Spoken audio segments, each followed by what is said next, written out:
everyone. My name is Nancy Michelle, and I am a leadership and performance coach. And today I want to talk to you about something that's really important to me, and it is one of my few opinions in the world, but it is that a leader's number one skill is really to learn the art of appreciation and truly start to understand how to appreciate your team. So I had planned different talks for this week, but yesterday I saw a post in a leadership forum where someone asked for advice on how to recognize a part of the organization that had been missed by management and leadership, yet had done a significant portion of the work towards the goal that they were achieving. And I have seen this happen numerous times, having worked in the engineering world, having run major projects.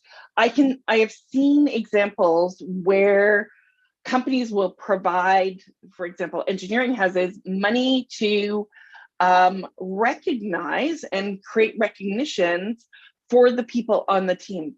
But it's amazing how many other people support that team and make that team effective that get missed out on recognition. As a leader, as an organization, this is key to keeping people motivated, to keeping people feeling positive.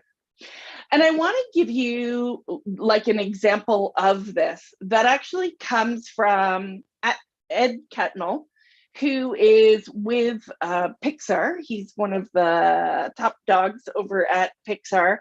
And in his book, Creativity Inc., if you have not read it, I highly recommend it. It is a great book on leadership. He has this section where they are talking about kind of appreciation, building teams. He talks a lot about the basis of psychological safety. And one of the things he said in this book is that the production managers felt disrespected and marginalized and like they were second-class citizens. And Ed, in his leadership position, he says, I was floored by it. How had we missed it?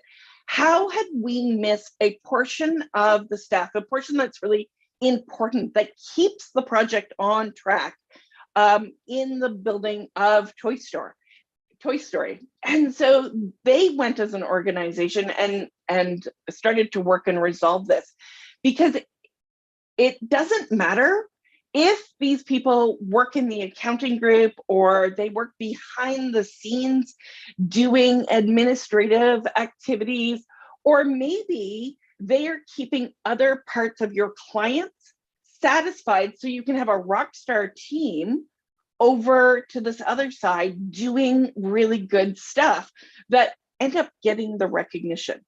So I want you to think of, are there spots in your organization? Are there places in your organization where some people get treated like rock stars? They get all the praise, they get all the awards, they get all of the opportunities. It may be like your sales department, right? Who gets to go for these fancy trips because they've made X number of sales, right? And outperformed. But what about the people, for example, the accountants, sitting in the back, making sure that all of those people get paid, making sure that the money is coming in from the from your clients, and ensuring that all of the lights stay on in the building? What about exactly the people who like maintain your building, who do these different things? So think about, are you creating a space where some people feel in your organization like they are second-class citizens, like they are lower than other people because of their position? And how, as a leader, how as an organization, can you start to create a space where they feel invited to the party, where they feel like they can speak up and say what is on their mind, where they will get rewarded for the effort of supporting the big wins in your corporation?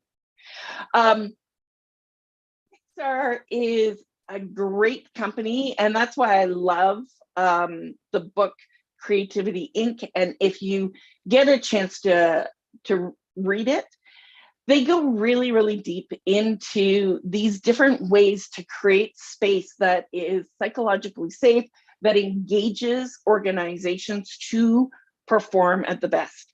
And one of the tools that they use in PIXAR, and later in the book they describe, is the process communication model.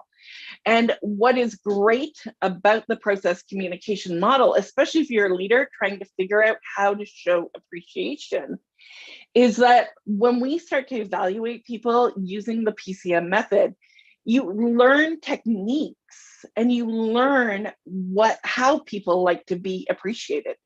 And what's more important than appreciating everybody was, say, handing them the same water bottle with the company logo on, is finding ways to appreciate each of your staff as they are, based on what brings them joy. And so one of the things that's really cool about the process communication model that I learned as a leader when I trained in it, and it's part of the passion why I train others in it, is that it teaches you that some people like to receive a gift. Some people like to have awards and trophies on their desk. Some people like to have just coffee and donuts brought in, right? Some people just want to be told, I appreciate you. So as a leader, this skill, this idea of recognizing and appreciating people is one of the best ways as well to help when you've got disgruntled employees, because maybe the reason your employee is disgruntled is because they feel like a second-class citizen.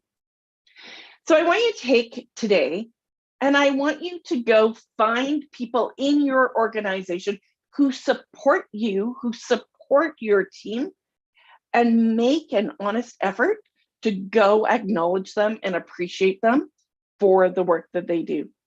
Because the more you take time to appreciate, the more you share with them, the more engaged they will be, the more motivated they will be, and will speak very highly of the company. When you appreciate others, they will increase in value. And so I have this saying, what you appreciate appreciates. So remember that. Take time every day, make an effort to connect and appreciate someone on your team and external to your team as well. Cheers.